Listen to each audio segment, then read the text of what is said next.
exciting weekend for BMW. Still riding in the 1 minute 26s. The rest of the field around him have dropped their pace to an even greater extent. The advantage now 7.7 seconds over Nicolò Bulega. Yeah, for Razgatlıoğlu, he said yesterday that he's never really been riding better than this. He's never felt this for him, and everything that really is working well for him. Toprak Razgatlıoğlu leads Nicolò Bulega, Alex Lowe's in third place, and then Scott Redding 2.8 seconds down. Alvaro Bautista in fifth position, 1 point. Himself that he still needs to be on this grid, warrants a spot in this grid for next season. Watch out for Jonathan Rea on this last lap against his teammate Andrea Locatelli. He stalked him for the final third. Now we'll see the best opportunity perhaps will be on the run-off coppice. Down towards the Monties's. Can Jonathan Rea get alongside? Locatelli moves the outside to try and break the slipstream. Rea isn't close enough to make his move through there, so it's going to be at the bottom of the hill down towards the Melbourne hairpin. Meanwhile, Toprak Razgatlıoğlu working his way through. A record-equaling weekend for him. He round goes, lights out. But in the run down towards turn number 1, it's Alvaro Bautista who's rocketing forward from the inside of the second row of the grid. Can't quite get alongside Jonathan Rea, who defends third position now, side by side with Scott Redding. They make their way through the opening sector. Up at the front of the field, Toprak Razgatlıoğlu has held firm this time. Ahead of Bulega, Redding in third, Rea in fourth. Bautista have climbed in front of Andrea Locatelli. Locatelli, though, aggressively moves him out of the way. An opportunity for Alex Lowe's to get back in front of Bautista. Bautista has had his eyes full of Alex Lowe's exhaust throughout this weekend so far, and it looks as though they'll be trying to come through the field together once again. But a good firm opening lap here from Alex Lowe. Started fifth on the grid, lost out in the skirmish of the opening few turns.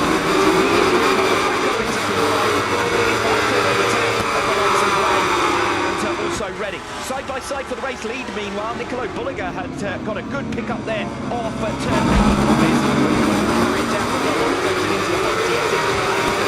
the rest of the lap. Razgatlıoğlu is at his best, should be able to extend his advantage. Great run through the S's though for the 45. Scott Redding from the second row of the grid, able to get himself up into the top 3 at turn 1, and now really putting the pressure on him. Redding was very fast in the first half of yesterday's race. Has conceded a position there to Alex Lowe, who's up into fourth now. Something Toprak mentioned across what was someone's visor tear off there on the run into the last corner, and maybe unsettling him a little bit, but able to collect it as only Toprak can. Bautista into Redgate on the tail of Andrea Locatelli, keen to go with Alex Lowe as much as possible. Think back to race 1 yesterday afternoon. Bautista was closing on Lowe's in the latter stages, but had already conceded 2 seconds because there were fights between them. And again, that's the situation here. If Bautista doesn't get through quickly on Locatelli and Rea, Alex Lowe is going to start to escape away and begin to attack Scott Redding for a podium place. Yeah, and Lewis and Redding, the last couple of years, they've always been very closely matched here at Donington, and another good chance at the podium for those. You can see for Alvaro Bautista, though, he's got Petrucci, he's got the Yamahas behind that as well, and he's not making progress to the riders in front of him. He's got Locatelli and Rea in front of him, and Petrucci out in front of him.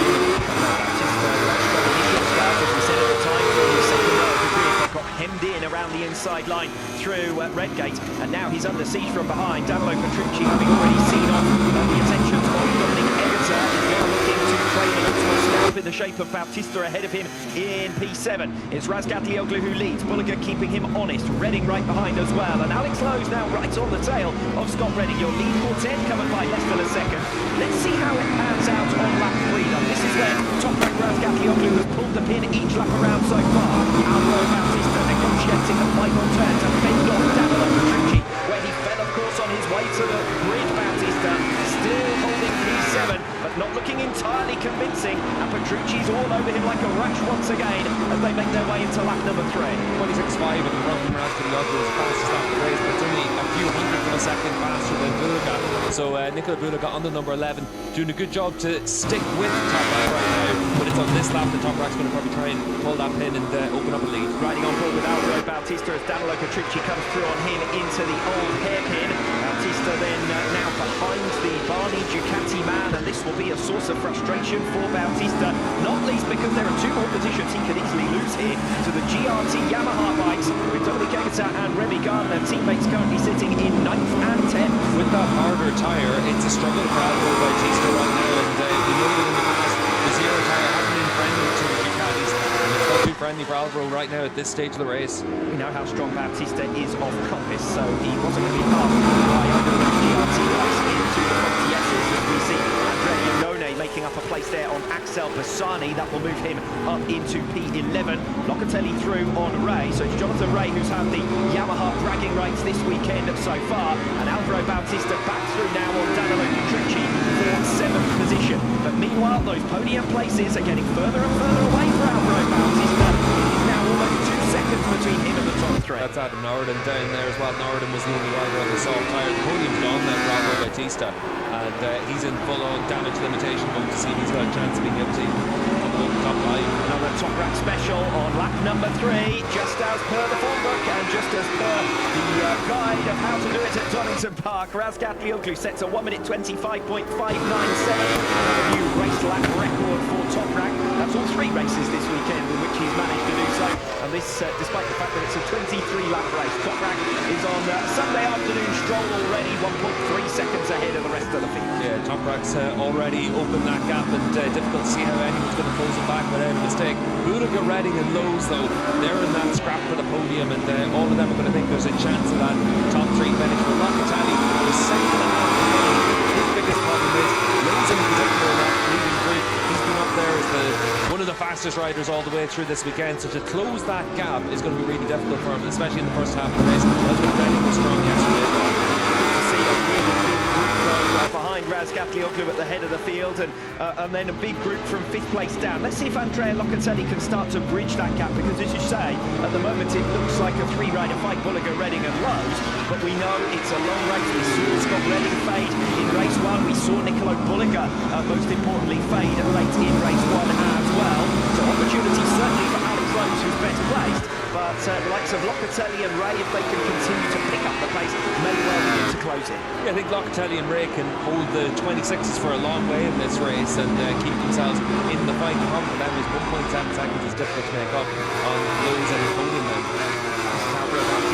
As I say, good jump. He was already alongside Jonathan Ray in the run towards turn 1, but it's a pinch point, and he's got 3 riders on the outside of him all wanting to turn in. He has to seek position. Yeah, he's up against riders that are feeling confident in their package after the weekend they've had up to this point. Bautista, on the other hand, this is the first time he's braked in anger after that crash, and you can understand if he's a little bit more circumspect in the run down towards turn 1.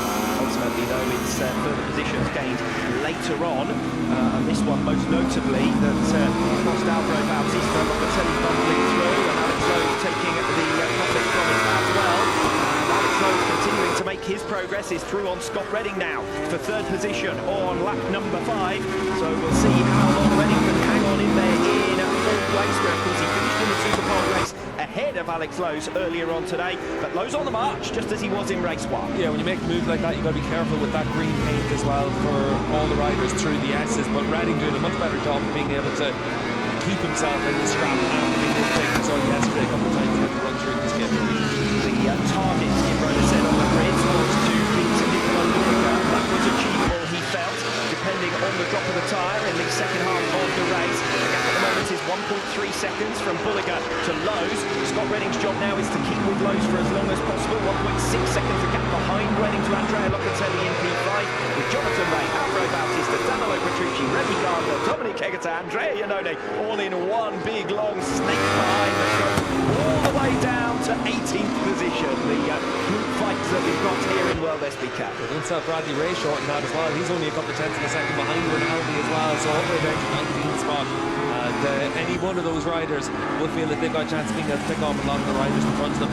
The problem for some of them is where you're fast, you may not be able to make the move. For Alvaro Bautista there on the number 1 machine, it looks like he's sort of steadily leading now at this stage, and we'll see if he's able to close back out to the back end.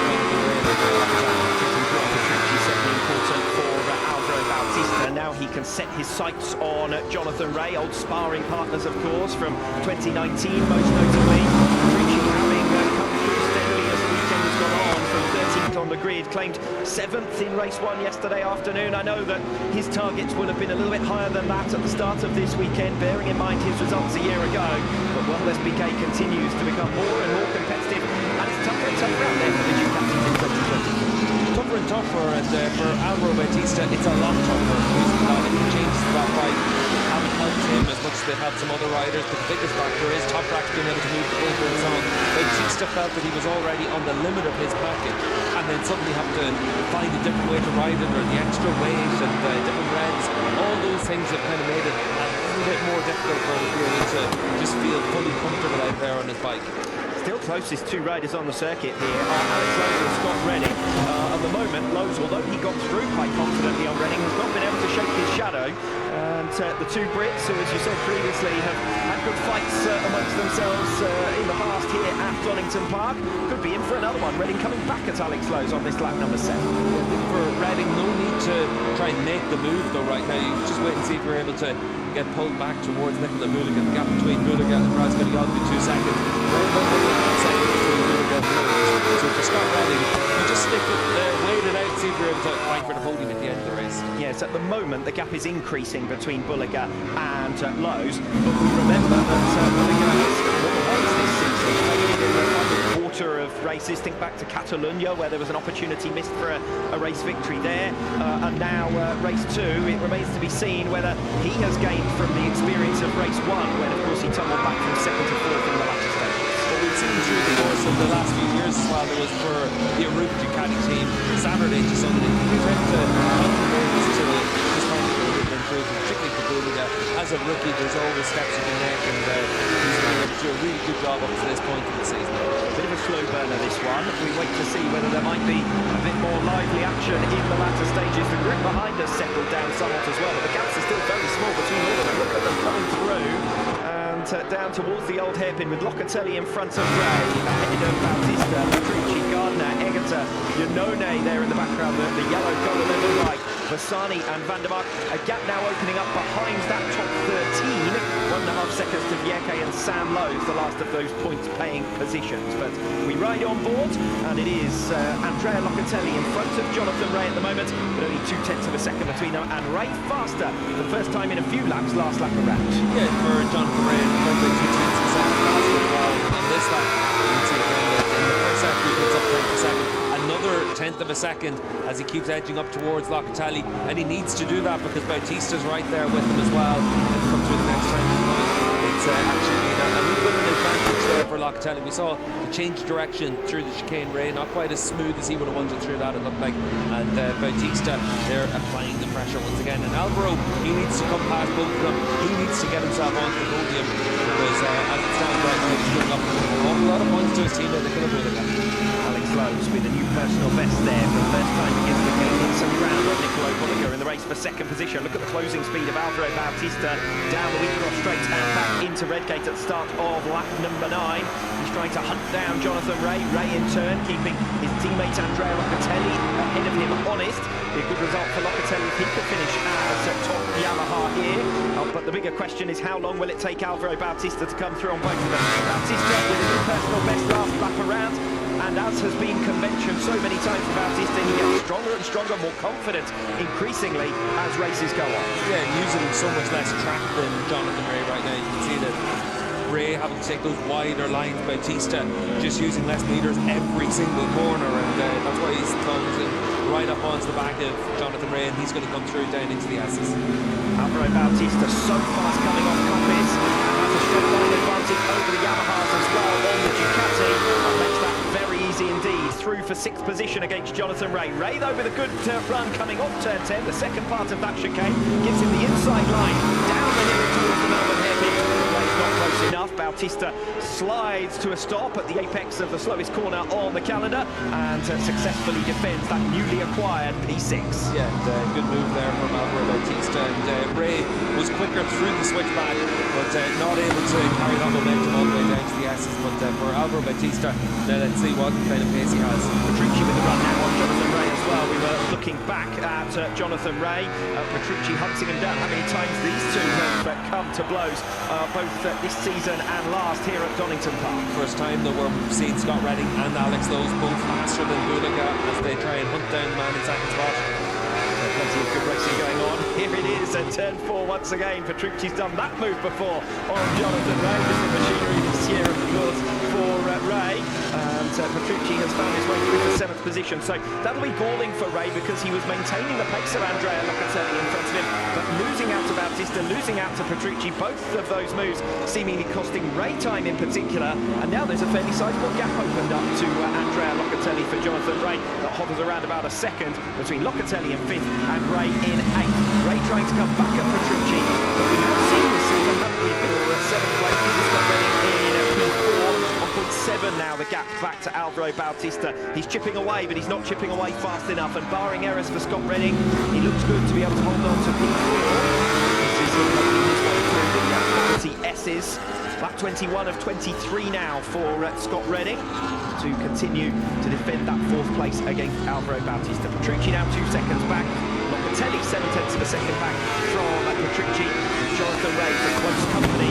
It's 7th and 8th where the race is going to be later on. Yeah, that's going to be the big scrap on the last couple of laps, and for Jonathan Ray there on the number 65, in a little bit hot there into that last corner, and just lose a little bit of ground to his teammate, but he should be able to make that back pretty quickly to get back onto the back end of Locatelli. Good to see Ray able to push though, and able to show a little bit more confidence. Previous rounds this season, you would have said that he'll probably stay where he is, but actually here today, he's and this weekend in general, he's more results. Yeah, and I think that the faster nature of Donington Park certainly helps that. This free-flowing run through the opening half of the lap means that you just let the bike do what it naturally has to do. It's in the slower stuff that you try and grab the bike by the scruff of the neck and make it bend to your will. And obviously for Ray, after so long with Kawasaki, the Yamaha works very differently in those slower sections, and he's been able to adapt well this weekend. All comes from being better in the synchronous section. Great, good coordination. Masks next time out, he needs to make sure in the Super Pole session he just finds those extra couple of positions, get up onto the front 2 rows of the grid, and then keep yourself going all the way through that weekend as well. Celebrations for this weekend. He's been through the old favourites. Stoppies, there have been plenty of those. Now he might have to invent something new because he's just a lap away from a remarkable and unprecedented weekend for BMW. Still riding in the 1 minute 26s. The rest of the field around him have dropped their pace to an even greater extent. The advantage now 7.7 seconds over Nicolò Bulega with 1. Yeah, for Razgatlıoğlu, he said yesterday that he's never really been riding down this, he's never felt this for him, and everything that really is working well for him. Toprak Razgatlıoğlu leads Nicolò Bulega, Alex Lowe's in 3rd place, and then Scott Redding 2.8 seconds down. Alvaro Bautista in 5th position, 1.3 down on Scott Redding, so still closing, but not fast enough. 0.2 of a second a lap or so, and Redding looks to have enough in hand. Yeah, Redding, and very well deserved for Scott as well, and I think that after everything that we've seen from Redding over the course of this season so far, it's good to see him back at the front, and he's out there trying to prove himself that he still needs to be on this grid, warrants a spot in this grid for next season. Watch out for Jonathan Ray on this last lap against his teammate Andrea Locatelli. He stalked him for the final 3rd. Now we'll see the best opportunity perhaps will be on the run-off coppice and down towards the quality S's. Can Jonathan Ray get alongside? Locatelli moves the outside to try and break the slipstream. Ray isn't close enough to make his move through there, so it's going to be at the bottom of the hill down towards the Melbourne hairpin. Meanwhile, working his way through a record-equaling weekend for him. His 9th win at Donington Park, his 9th win for BMW in just 15 races, and the 4th hat-trick of his career, his 2nd at the UK round for the 2nd time, and the 1st for BMW. A perfect weekend for Toprak Razgatlıoğlu. Pole, 3 wins, 3 fastest laps, and the Grand Slam. Nicolò Bulega over the line for 7th.